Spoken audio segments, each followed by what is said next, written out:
3 U.S. citizens were among 37 defendants sentenced to death by a military court on Friday for their role in a failed coup in the Democratic Republic of Congo.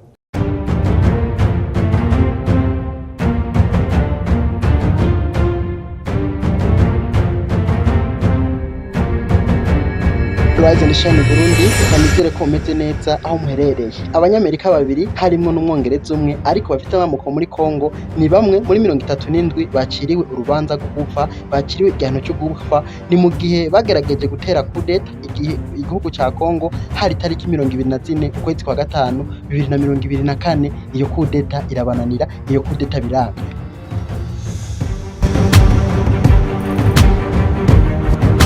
Ivyo bibaye haheze amezi ane gusa leta ya Congo icyo gukora sikindi yasize urubanza mu bihwezo irerabi ikwiye isanga abo bagabo batatu b'abanyamerika nabo bandi 37 baba mu nyakongomani bakwiye igihano cyo gupfa. Urubanza rukaba rwahize ahabona uno munsi itariki 14 ukwezi kw'icenda 2024.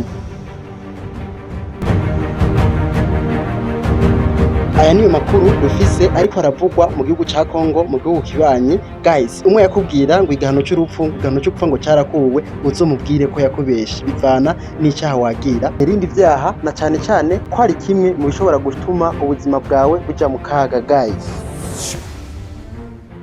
reka nsabe uri kuranyumviriza utarakora subscribe aka kanya ni kubikora. Kuri Ishani Burundi mwakoze kubana natwe nk'ibisanzwe. Yari Frank mukurikirana Kuri Ishani Burundi naho gutaha mu bindi biganiro. Ciao ciao.